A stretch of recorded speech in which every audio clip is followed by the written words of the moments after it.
നമസ്കാരം. ശിവഗിരി HSFM.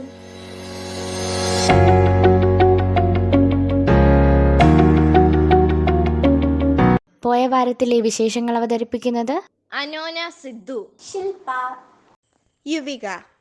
പോയ വാരത്തിലെ പ്രധാന വിശേഷങ്ങൾ. ആദ്യത്തെ ആദിവാസി ജഡ്ജിയായി ശ്രീപതി. SSLCക്ക് വരയിട്ട ഉത്തരക്കടലാസ്. ഇതെന്ത് വിധി? സീത അക്ബർ സിംഹങ്ങളുടെ പേര് മാറ്റാൻ നിർദ്ദേശിച്ച് കോടതി. ഫാലി S നരിമാൻ അന്തരിച്ചു. പുസ്തകം നോക്കി പരീക്ഷ എഴുതാം. ഭിന്നശേഷിക്കാർക്ക് തിരിച്ചറിയൽ കാർഡ് മതി. സാമുദായിക സംവരണം, വർഗീയ വിപത്ത. ചൂട് കനത്തു. 6 ജില്ലകളിൽ യെല്ലോ അലർട്ട്. കർഷക സമരത്തിന് മൂർച്ചയേറുന്നു. ഡ്രൈവിംഗ് ലൈസൻസ് ടെസ്റ്റിന് ഗിയർ വണ്ടി മതി. പോയ വാരത്തിലെ പ്രധാന വിശേഷങ്ങൾ വിശദമായി. കാടു താണ്ടി, മല താണ്ടി, ചരിത്രം വഴിമാറി. ആദ്യത്തെ ആദിവാസി ജഡ്ജിയായി ശ്രീപതി. തിരുവണ്ണാമലൈ ജില്ലയിലെ ജവാദു കുന്നുകൾക്ക് സമീപമുള്ള പുലിയൂർ ഗ്രാമത്തിൽ നിന്നും 200 കിലോമീറ്റർ താണ്ടിയാണ് കഴിഞ്ഞ നവംബറിൽ ചെന്നൈയിൽ നടന്ന സിവിൽ ജഡ്ജി പരീക്ഷ എഴുതാൻ ആദിവാസി യുവതി ശ്രീപതി എത്തിയത്. 23-കാരിയുടെ മനസ്സ് നിറയെ ഉത്കണ്ഠയായിരുന്നു. ഒടുവിൽ ഫലം വന്നപ്പോൾ വിജയം. ആദിവാസി സമൂഹത്തിൽ നിന്ന് സിവിൽ ജഡ്ജിയാകുന്ന ആദ്യ വനിത. കുഞ്ഞിനു ജന്മം നൽകിയതിൻ്റെ 3-ാം നാളായിരുന്നു പരീക്ഷ. തമിഴ്നാട് പബ്ലിക് സർവീസ് കമ്മീഷൻ ഓഫീസിനു മുന്നിൽ പെൺകുഞ്ഞിനൊപ്പം നിൽക്കുന്ന ശ്രീപതിയുടെ ചിത്രം സമൂഹ മാധ്യമങ്ങളിൽ വൈറലാണ്. SSLCക്ക് വരയിട്ട ഉത്തരക്കടലാസ്. ഇത്തവണ SSLC പരീക്ഷയ്ക്ക് വരയിട്ട ഉത്തരക്കടലാസ്. വിദ്യാർത്ഥിയുടെ പേരും നമ്പറും വിവരങ്ങൾ എഴുതുന്ന മെയിൻ ഷീറ്റ് അടക്കം 8 പുറമുള്ളതാകും ആൻസർ ബുക്ക്ലെറ്റ്. മുൻപ് മെയിൻ ഷീറ്റിനൊപ്പം ഒരു അഡീഷണൽ ഉത്തരക്കടലാസ് മാത്രമായിരുന്നു ഉണ്ടായിരുന്നത്. ഇനി മെയിൻ ഷീറ്റിലെ ബുക്ക്ലെറ്റിൽ 6 പുറത്തിൽ ഉത്തരം എഴുതാം. അഡീഷണൽ ഉത്തരക്കടലാസുകൾ ഇനി ഡബിൾ ഷീറ്റ് ആയിരിക്കും. ഇത് വരയിട്ട പേപ്പറുകളാണ്. ഓരോ പേജിലും 25 വരികളുണ്ട്. സ്ഥലം നഷ്ടപ്പെടുത്താതെ കൂടുതൽ എഴുതാൻ കഴിയുന്നതാണ് മെച്ചമെന്ന് പരീക്ഷാഭവൻ ഉദ്യോഗസ്ഥർ വിശദീകരിച്ചു. അതേസമയം കണക്കിനും ശാസ്ത്ര വിഷയങ്ങൾക്കും വരയിട്ട പേപ്പർ നൽകുന്നത് സംബന്ധിച്ച അധ്യാപകരുടെ സംശയത്തിന് അധികൃതർ കൃത്യമായ മറുപടി നൽകിയിട്ടില്ല. കഴിഞ്ഞ വർഷത്തെ വരയിടാത്ത പേപ്പർ സ്റ്റോക്ക് ഉണ്ടെങ്കിൽ അത് നൽകാമെന്ന് സ്കൂളുകളെ അറിയിച്ചിട്ടുണ്ട്. മാർച്ച് 4 മുതൽ 25 വരെയാണ് പരീക്ഷ. ഇതെന്ത് വിധി? സീത അക്ബർ സിംഹങ്ങളുടെ പേര് മാറ്റാൻ നിർദ്ദേശിച്ച് കോടതി. ഒരു പേരിൽ എന്തിരിക്കുന്നു എന്ന് ചോദിച്ച മഹാകവിയെ തിരുത്തി ഒരുപാടൊക്കെയുണ്ടെന്ന് വ്യാഖ്യാനിച്ച് നീതിപീഠം. മൃഗശാലയിലെ സിംഹങ്ങളുടെ പേരുകളിലെ രാഷ്ട്രീയ ശരിയും ശരിക്കേടും തിരയാൻ ഒരു ഹൈക്കോടതി ബെഞ്ചിന്റെ വിലപ്പെട്ട സമയം നീക്കിവെച്ച വിചാരണയ്ക്കൊടുവിൽ ആരാധ്യരുടെയോ വിശിഷ്ട വ്യക്തികളുടെയോ പേര് മൃഗങ്ങൾക്കിടുന്നത് വിചാരണകളെ വ്രണപ്പെടുത്തുമെന്ന വാക്കാൽ കണ്ടെത്തലും. അക്ബർ, സീത എന്ന പേരുകളും ആ പേരുകളുള്ള സിംഹങ്ങളുടെ ഒരുമിച്ചുള്ള പൊറുതിയുമാണ് അസംബന്ധ നാടകത്തിന്റെ രംഗാവിഷ്കാരം പോലെ തോന്നാവുന്ന വിചാരണയിലേക്ക് കാര്യങ്ങളെ കൊണ്ടെത്തിച്ചത്. സിലിഗുഡി സഫാരി പാർക്കിലാണ് സിംഹങ്ങൾ ഇപ്പോൾ. ദുർഗാ പുരാണവും രാമകൃഷ്ണ പരമഹംസരും ടാഗോറും മുതൽ അഡീഷണൽ അഡ്വക്കേറ്റ് ജനറലിന്റെ വളർത്തു നായ്ക്കളുടെ പേരുകൾ വരെ രൂക്ഷമായ വിചാരണയിൽ പരാമർശിക്കപ്പെട്ടു. ഒടുവിലാണ് കൽക്കട്ട ഹൈക്കോടതിയുടെ ജൽപായ്ഗുഡി ബെഞ്ചിന്റെ വക്കാലുള്ള നിർദ്ദേശം വന്നത്. സിംഹങ്ങളുടെ പേര് മാറ്റി വിവാദം പരിഹരിക്കും. വിശിഷ്ട വ്യക്തികളുടെ പേരിട്ട് എന്തിന് വിവാദമുണ്ടാക്കുന്നു എന്ന ചോദ്യവും. നിയമന അഴിമതി മുതൽ ഒരുപാട് വിവാദങ്ങൾ നിറയുന്ന പശ്ചിമ ബംഗാളിൽ ഇത്തരമൊരു പുതിയ വിവാദം കൂടി വേണോ എന്നാണ് ജസ്റ്റിസ് സൗഗത ഭട്ടാചാര്യ ചോദിച്ചത്. ഫാലി S നരിമാൻ അന്തരിച്ചു. 7 പതിറ്റാണ്ടോളം രാജ്യത്തെ നിയമരംഗത്ത് തലയെടുപ്പോടെ നിന്ന ഭരണഘടനാ വിദഗ്ധനും സുപ്രീം കോടതിയിലെ മുതിർന്ന അഭിഭാഷകനുമായ ഫാലി S നരിമാൻ അന്തരിച്ചു. ഡൽഹിയിലെ വസതിയിൽ ബുധനാഴ്ച പുലർച്ചെയായിരുന്നു അന്ത്യം. 1991 പത്മഭൂഷണും 2007 പത്മവിഭൂഷണും നൽകി രാജ്യം ആദരിച്ചു. 2018 ലാൽ ബഹദൂർ ശാസ്ത്രി ദേശീയ പുരസ്കാരവും രാജ്യാന്തര പുരസ്കാരങ്ങളും തേടിയെത്തി. 2002 ഗ്രൂബർ പ്രൈസ് ഫോർ ജസ്റ്റിസ് ലഭിച്ചു. ഭരണഘടനാ പ്രശ്നങ്ങൾ ഉയർന്ന ഒട്ടേറെ സുപ്രധാന കേസുകളിൽ സുപ്രീം കോടതിയിലെ അദ്ദേഹത്തിന്റെ വാഗ്മുഖങ്ങൾ നിർണായകമായിരുന്നു. ആർബിട്രേഷൻ മേഖലയിലെ പ്രാഗൽഭ്യം രാജ്യാന്തര തലത്തിലും സ്വീകാര്യത നേടിയിരുന്നു. 1972 മെയ് മുതൽ 1975 ജൂൺ വരെ അഡീഷണൽ സോളിസിറ്റർ ജനറലായി പ്രവർത്തിച്ചു. 1999 മുതൽ 2005 വരെ രാജ്യസഭയിൽ നോമിനേറ്റഡ് അംഗമായി. പുസ്തകം നോക്കി പരീക്ഷ എഴുതാം. CBSE അടുത്ത അധ്യയന വർഷം 9 മുതൽ 12 വരെ ക്ലാസുകളിൽ പരീക്ഷണാടിസ്ഥാനത്തിൽ ഓപ്പൺ ബുക്ക് OBE നടത്തുന്നു. നവംബർ ഡിസംബർ മാസങ്ങളിലായി തിരഞ്ഞെടുക്കപ്പെട്ട സ്കൂളുകളിൽ പരീക്ഷണാടിസ്ഥാനത്തിൽ നടത്തിയ ശേഷമാകും ഇക്കാര്യത്തിൽ അന്തിമ തീരുമാനം എടുക്കുക.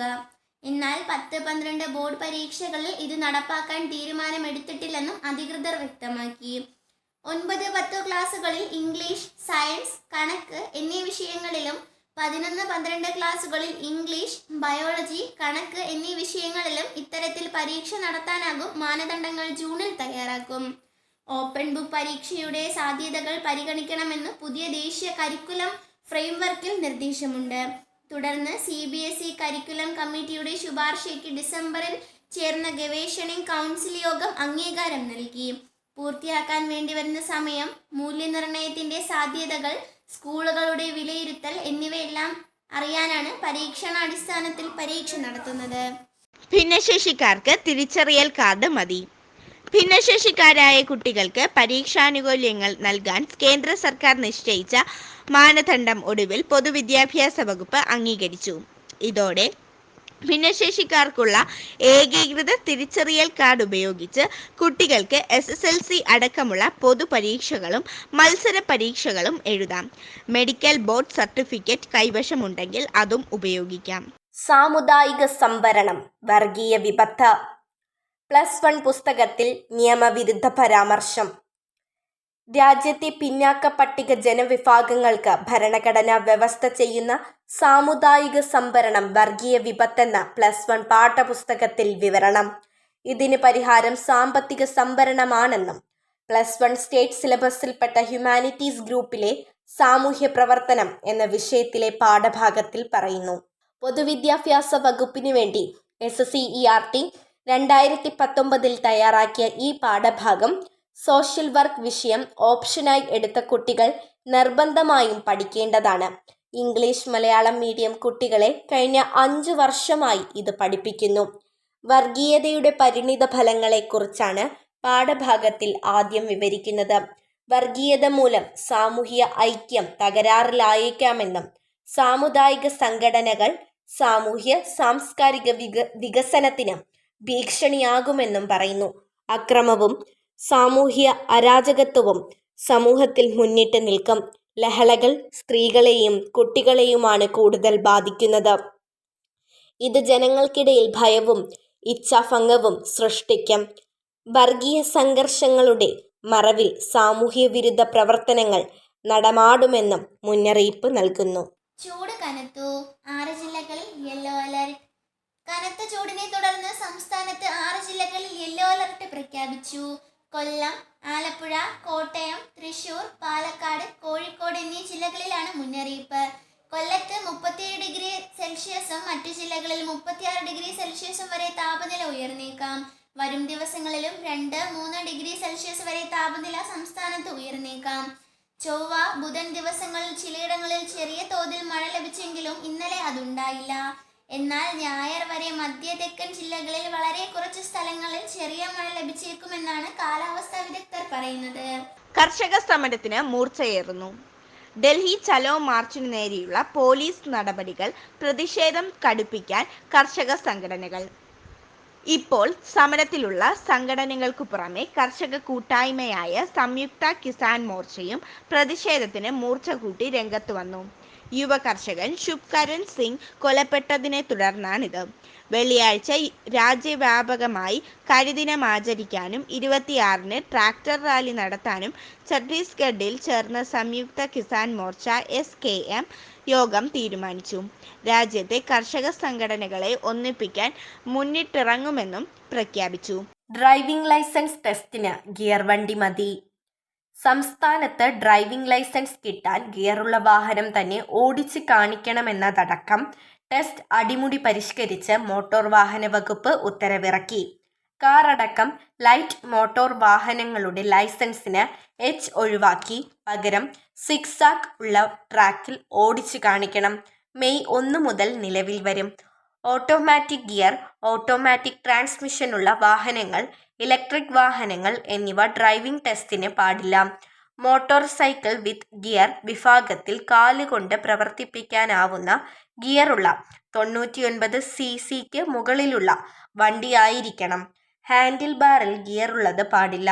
ഡ്രൈവിംഗ് സ്കൂളുകൾ 15 വർഷത്തിൽ കൂടുതൽ പഴക്കമുള്ള വാഹനങ്ങൾ മെയ് 1 മുമ്പ് മാറ്റണം. പോയ വാരത്തിലെ പ്രധാന വിശേഷങ്ങൾ ഒരിക്കൽ കൂടി. ആദ്യത്തെ ആദിവാസി ജഡ്ജിയായി ശ്രീപതി. SSLCക്ക് വരയിട്ട ഉത്തരക്കടലാസ്. ഇതെന്ത് വിധി? സീത അക്ബർ സിംഹങ്ങളുടെ പേര് മാറ്റാൻ നിർദ്ദേശിച്ച് കോടതി. ഫാലി എസ് നരിമാൻ അന്തരിച്ചു. പുസ്തകം നോക്കി പരീക്ഷ എഴുതാം. ഭിന്നശേഷിക്കാർക്ക് തിരിച്ചറിയൽ കാർഡ് മതി. സാമുദായിക സംവരണം വർഗീയ വിപത്ത്. ചൂട് കനത്തു. 6 ജില്ലകളിൽ യെല്ലോ അലർട്ട്. കർഷക സമരത്തിന് മൂർച്ചയേറുന്നു. ഡ്രൈവിംഗ് ലൈസൻസ് ടെസ്റ്റിന് ഗിയർ വണ്ടി മതി. പോയ വാരത്തിലെ പ്രധാന വിശേഷങ്ങൾ അവസാനിക്കുന്നു. നന്ദി, നമസ്കാരം. പ്രിയ ശ്രോതാക്കളെ, ഇന്നത്തെ ശിവഗിരി HSFM കേൾക്കൂ. ചോദ്യങ്ങൾക്ക് ഉത്തരം നൽകൂ, സമ്മാനങ്ങൾ നേടൂ.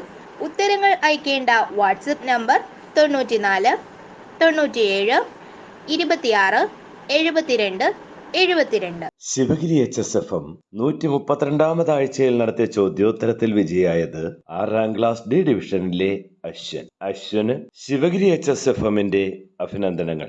പ്രിയ ശ്രോതാക്കളെ, നിങ്ങൾക്കുള്ള ചോദ്യം ഇതാ. ലോക മാതൃഭാഷാ ദിനമായ ഫെബ്രുവരി 21 മാതൃഭാഷയ്ക്ക് വേണ്ടി ജീവൻ ബലിയർപ്പിക്കപ്പെട്ട രാജ്യസ്നേഹികളുടെ സ്മാരകം അറിയപ്പെടുന്ന പേര്. ഉത്തരങ്ങൾ അയക്കേണ്ട വാട്സപ്പ് നമ്പർ 94 97 26 72 72. മാന്യ ശ്രോതാക്കൾക്ക് നമസ്കാരം. അറിവിൻ്റെ ലോകം പരിപാടിയിൽ ഇന്ന് ലോക മാതൃഭാഷാ ദിനത്തിൻ്റെ പ്രാധാന്യത്തെക്കുറിച്ച് കേൾക്കാം. അവതരണം DIS. 1999 നവംബർ 17 യുനെസ്കോ ഫെബ്രുവരി 21 ലോക മാതൃഭാഷാ ദിനമായി പ്രഖ്യാപിച്ചത്. 2008 ലോക ഭാഷാ വർഷമായി പ്രഖ്യാപിച്ച പ്രസ്താവനയിലൂടെ ഐക്യരാഷ്ട്രസഭയുടെ പൊതുസഭ ഈ ദിനാചരണത്തിന് ഔദ്യോഗിക അംഗീകാരം നൽകി. 2000 മുതൽ ഈ ദിനം ആചരിച്ചു പോരുന്നു.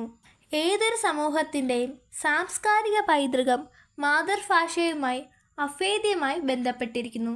ചില സമൂഹങ്ങൾ തനിമയോടെ നിലനിൽക്കണമെങ്കിൽ അതിൻ്റെ ഭാഷയും നിലനിൽക്കേണ്ടതുണ്ട് എന്ന തിരിച്ചറിവാണ് മാതൃഭാഷകളെ സംരക്ഷിക്കാനുള്ള പദ്ധതിക്ക് യുനെസ്കോ തുടക്കമിടാൻ കാരണം. 1952 പാകിസ്ഥാനിലെ വിദ്യാർത്ഥികൾ അന്ന് രാജ്യത്തിൻ്റെ ഒരു ഭാഗമായിരുന്ന ബംഗ്ലാദേശിൻ്റെ ഭാഷയായ ബംഗ്ല കൂടി ദേശീയ ഭാഷയായി അംഗീകരിക്കണമെന്ന ആവശ്യമായി ഇന്നത്തെ ബംഗ്ലാദേശ് തലസ്ഥാനമായ ധാക്കയിൽ പ്രക്ഷോഭം നടത്തുകയും അതിനെ അടിച്ചമർത്താൻ നടത്തിയ വെടിവയ്പ്പിൽ 4 വിദ്യാർത്ഥികൾ കൊല്ലപ്പെടുകയും ചെയ്തത് ഫെബ്രുവരി 21 ഈ ദിനത്തെയാണ് ലോക മാതൃഭാഷാ ദിനമായി പ്രതിനിധീകരിക്കുന്നത്.